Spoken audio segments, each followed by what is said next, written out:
Hi అండి. మేమైతే దేవుడికి పెట్టేసుకొని గుడికి అయితే పోయి వచ్చిన అందరికీ ముక్కోటి ఏకాదశి శుభాకాంక్షలు.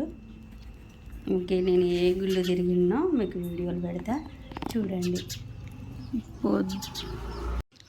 పొద్దున్నే లేచి ఇల్లంతా శుభ్రం చేసుకొని పీటల ముగ్గు అయితే ఈ విధంగా వాకిట్లో వేసుకొని ఆ తర్వాత దేవుడు పెట్టుకున్న తర్వాత మేమైతే రామ మందిరంకి వెళ్ళినాం.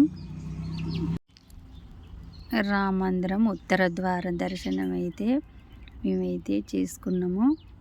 లోపల వీడియో తీయనియట్లేదు. ఇక గజస్తంభం కాడైతే మేము ఫోటో అయితే దిగినాం. ఈ విధంగా ఫోటోలు అయితే దిగిన లోపల వీడియో తీయనియట్లేదు. ఆ తర్వాత వేణుగోపాల స్వామి గుడికి అయితే వెళ్ళినాం. గుడి డెకరేషన్ చాలా బాగా చేశారు.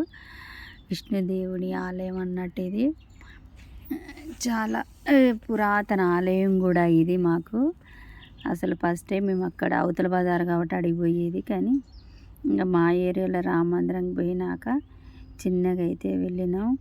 గుడి మొత్తం ఒక చుట్టూ తిరిగేసాగు. దేవుడిని గజస్తంభం పక్కన వినాయకుడి ఉంటుంది. విగ్రహానికి పసుపు కుంకుమేసి ఇట్లా గుడి లోపలికైతే ఇక దర్శనానికైతే వెళ్తున్నాం. గుడిని మొత్తం చాలా చక్కగా డెకరేషన్ చేశారు. అయ్యగారులు గోత్రనామాలు చదివారు. దేవుణ్ణి దర్శనం చేసుకొని అయితే క్యూ నిలబడినాము. ఆ క్యూ పక్క నుండి నేనైతే ఇలా వీడియో తీస్తున్నా. అయ్యగారు గోత్రనామాలు చదువుతూ ఉన్నారు.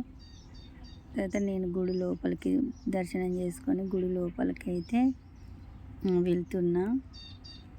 విష్ణుదేవుడు చూడు ఎంత చక్కగా ఉన్నాడో. ఆ తర్వాత గుళ్ళో ఒక ఫోటో అయితే దిగినాం. ఆ తర్వాత విష్ణుదేవుని కాడ పసుపు కుంకుమేసి అక్కడ ఒక ఫోటో దిగినాము. ఇక విష్ణుదేవుని కాసేపు కూర్చొని ప్రసాదం కాసేపు కూర్చొని ప్రసాదం అయితే తీసుకున్నాం. గుళ్ళో కాసేపు కూర్చోవాలి కదా అనేసి కూర్చొని ఆ తర్వాత ఒకసారి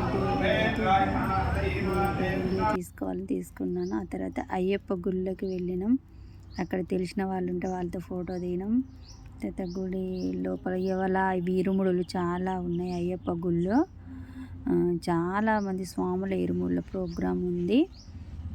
చూడండి గుడి మొత్తం జనాలే. గ్రామ దేవత వరకు వచ్చాము.